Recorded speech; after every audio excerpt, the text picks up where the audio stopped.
First Kings chapter 7. Solomon builds his palace. It took Solomon 13 years, however, to complete the construction of his palace. He built the palace of the forest of Lebanon, 100 cubits long, 50 wide, and 30 high, with 4 rows of cedar columns supporting trimmed cedar beams. It was roofed with cedar above the beams that rested on the columns, 45 beams, 15 to a row. Its windows were placed high in sets of 3, facing each other. All the doorways had rectangular frames. They were in the front part in sets of 3, facing each other. He made a colonnade 50 cubits long and 30 wide. In front of it was a portico, and in front of that were pillars and an overhanging roof. He built the throne hall, the hall of justice, where he was to judge, and he covered it with cedar from floor to ceiling. And the palace in which he was to live, set farther back, was similar in design. Solomon also made a palace like this hall for Pharaoh's daughter, whom he had married. All these structures, from the outside to the great courtyard and from foundation to eaves, were made of blocks of high-grade stone cut to size and trimmed with a saw on their inner and outer faces.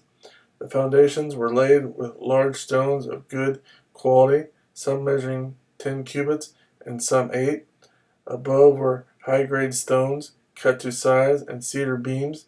The great courtyard was surrounded by a wall of 3 courses of dressed stone and 1 course of trimmed cedar beams, as was the inner courtyard of the temple of the Lord with its portico.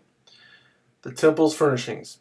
King Solomon sent to Tyre and brought Huram, whose mother was a widow from the tribe of Naphtali, and whose father was a man of Tyre and a craftsman in bronze. Huram was highly skilled and experienced in all kinds of bronze work. He came to King Solomon and did all the work as assigned to him. He cast 2 bronze pillars, each 18 cubits high and 12 cubits around by line. He also made 2 capitals of cast bronze to set on the tops of the pillars.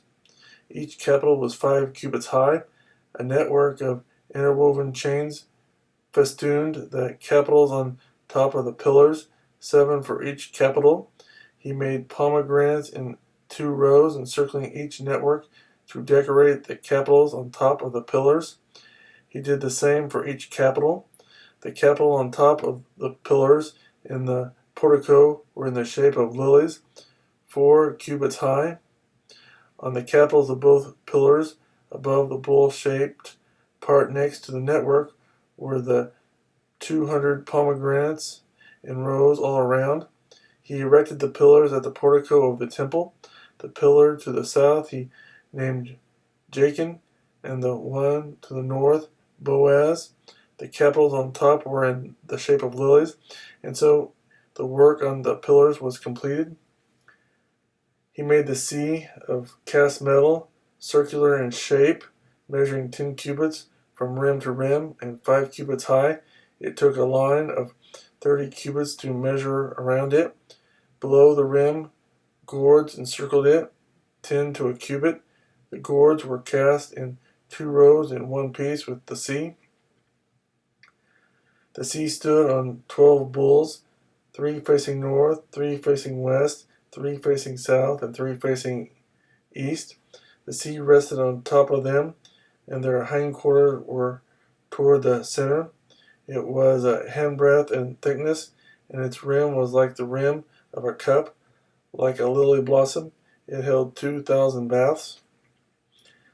He also made 10 movable stands of bronze. Each was 4 cubits long, 4 wide, and 3 high. This is how the stands were made. They had side panels attached to uprights.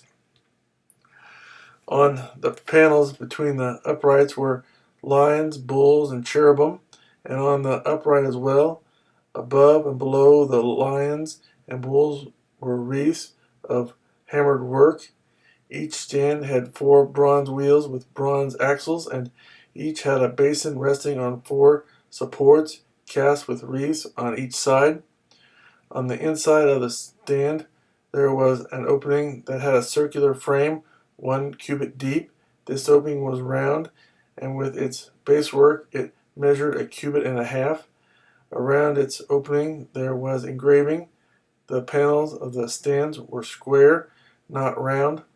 The 4 wheels were under the panels, and the axles of the wheels were attached to the stand. The diameter of each wheel was 1.5 cubits. The wheels were made like chariot wheels. The axles, rims, spokes, and hubs were all of cast metal. Each stand had 4 handles, one on each corner, projecting from the stand. At the top of the stand there was a circular band 1/2 cubit deep. The supports and panels were attached to the top of the stand. He engraved cherubim, lions, and palm trees on the surfaces of the supports and on the panels, in every available space, with wreaths all around. This is the way he made the 10 stands. They were all cast in the same mold and were identical in size and shape. He then made 10 bronze basins, each holding 40 baths and measuring 4 cubits across, 1 basin to go on each of the 10 stands. He placed 5 of the stands on the south side of the temple and 5 on the north. He placed the sea on the south side at the southeast corner of the temple. He also made the basins and shovels and sprinkling bowls. So Huram finished all the work he had undertaken for King Solomon in the temple of the Lord.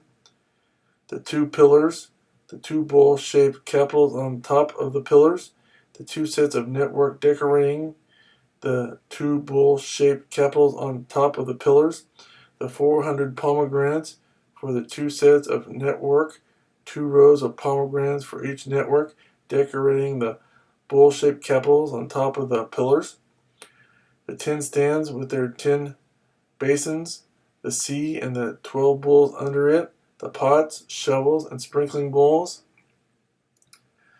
All these objects that Huram made for King Solomon for the temple of the Lord were of burnished bronze. The king had them cast in clay molds in the plain of the Jordan between Succoth and Zarethan.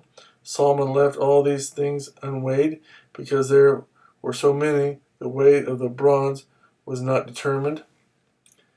Solomon also made all the furnishings that were in the Lord's temple: the golden altar, the golden table on which was the bread of the presence, the lampstands of pure gold, 5 on the right and 5 on the left in front of the inner sanctuary, the gold floral work and lamps and tongs, the pure gold basins, wick trimmers, sprinkling bowls, dishes, and censers, and the gold sockets for the doors of the innermost room, the most holy place, and also for the doors of the main hall of the temple. When all the work King Solomon had done for the temple of the Lord was finished, he brought in the things his father David had dedicated, the silver and gold and the furnishings, and he placed them in the treasuries of the Lord's temple.